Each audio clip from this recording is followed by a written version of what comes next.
ভাই একটা সাকিব আল হাসান থেকে একটা নেতা হওয়া যায়, কিন্তু একটা নেতা থেকে একটা সাকিব আল হাসান হওয়া যায় না।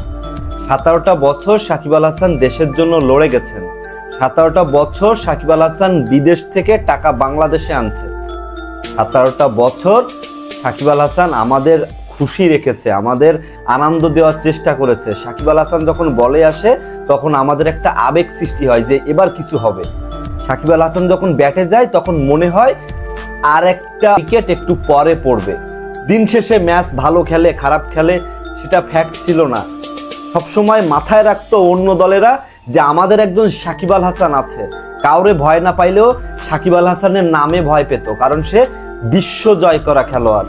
আজকে সাকিব আল হাসানকে আপনি নানাভাবে খারাপ কথা বলতেছেন, কিন্তু সাকিব আল হাসান 7 মাসের জন্য এমপি হয়েছিল। 7 মাসের জন্য একবারও সংসদে যায়নি। 7 মাসের জন্য একটাবারও সে দেশে আইসে তার এলাকাতে সেভাবে ঘুরতে পারেনি। 7 মাসের পর সে এমনভাবে কাজ করেনি যে সে হিউজ টাকা আর্ন করছে। একটা রাজনৈতিক ব্যক্তিত্ব কখন ইনকাম করে? যখন কোনো কাজ আনতে পারে বা কোনো কন্ট্রাক্টর তাকে টাকা দেয় যে কাজ আসলে আমি পাবো। কাজ কিন্তু এখনো শুরু হয়নি। আমি সাকিব আল হাসানের এলাকার না, সাকিব আল হাসানের সাথে আমার কখনো কথা হয়নি। সাকিব আল হাসান আমার কখনো SMS এর উত্তর করেনি। আমি কেন সাকিব আল হাসানের হয়ে কথা বলতেছি? সাকিব আল হাসান একটা দেশের সম্পদ।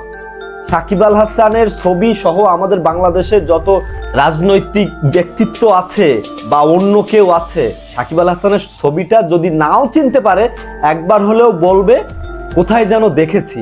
সেই আমাদের সাকিব আল হাসান। সাকিব আল হাসান সাকিব আল হাসানই।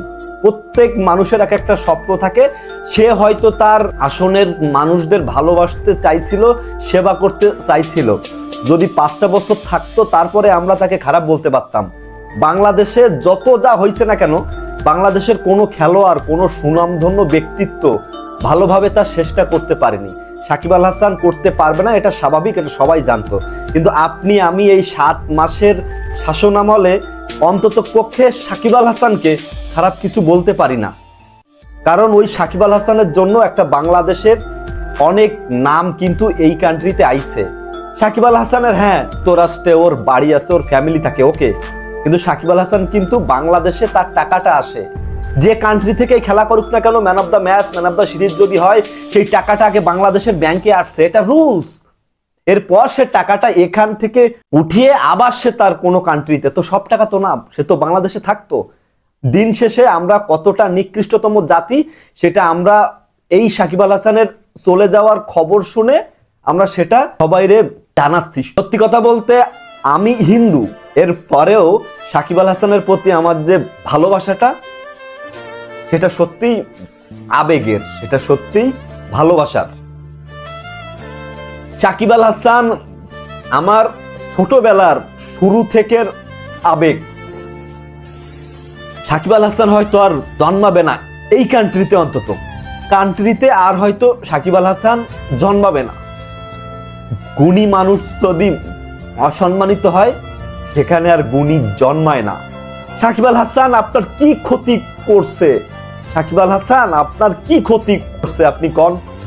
সাকিব আল হাসান যদি কারো ক্ষতি করে থাকে সেটা তার আসনের।